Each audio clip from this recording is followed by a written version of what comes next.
मायना क्या होता है एक आम आदमी के लिए। एक वोट बनने से वो इस देश का नागरिक बनता है। तो जब आप किसी वैलिड आदमी के, लीगल आदमी के वोट कटवा देते हैं तो उसका नागरिकता का आधार आप छीन रहे हैं, इस देश में रहने का अधिकार छीन रहे हैं। और इसके अलावा वोट के आधार पे बहुत सारे बेनिफिट्स उसको सरकार से मिल रहे हैं, उन सारे बेनिफिट से आप उनको वंचित कर देते हैं। हमने आज चुनाव आयोग के सामने रखा कि कैसे शाहदरा में बीजेपी के एक पदाधिकारी ने चोरी छिपे 11,008 वोटर्स की लिस्ट कटवाने के लिए चुनाव आयोग को दी और चुनाव आयोग ने चोरी छिपे इसके ऊपर काम करना चालू कर दिया।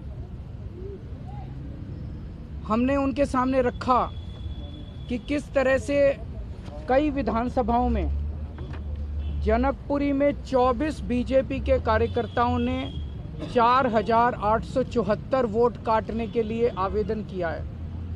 तुगलकाबाद में 15 बीजेपी के वर्कर्स ने 2,435 वोट काटने के लिए आवेदन किया है।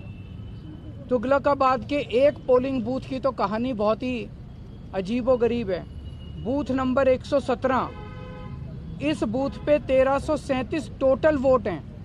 उन 1337 में से 554 वोट काटने के लिए दो लोगों ने अप्लाई किया। 554 वोट, यानी कि एक ही बूथ के 40% वोट काटने के लिए आवेदन किया इन लोगों ने। पालम में 9 बीजेपी के कार्यकर्ताओं ने 1641 वोट काटने का आवेदन किया है। राजौरी गार्डन में 6 बीजेपी के कार्यकर्ताओं ने 571 वोट काटने का आवेदन किया है। हरिनगर में 4 बीजेपी के कार्यकर्ताओं ने 637 वोट काटने का आवेदन किया है।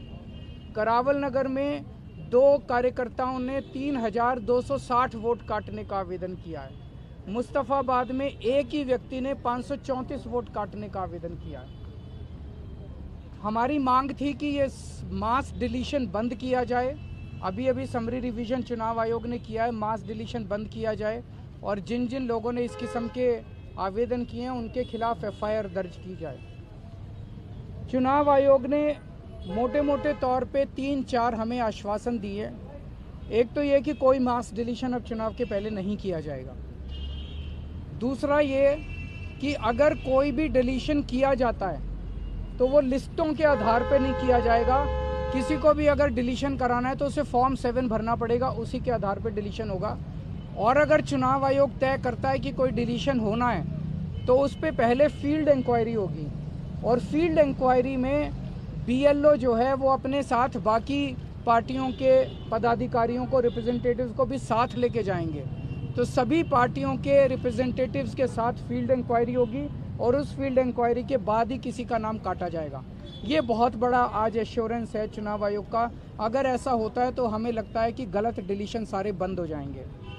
एक और बात कही गई कि अगर कोई एक आदमी 5 से ज़्यादा डिलीशन के लिए अप्लाई करता है तो उस मामले में एसडीएम को खुद फील्ड इंक्वायरी के लिए जाना पड़ेगा और उस फील्ड इंक्वायरी में बाकी पार्टियों के लोग भी साथ जाएंगे।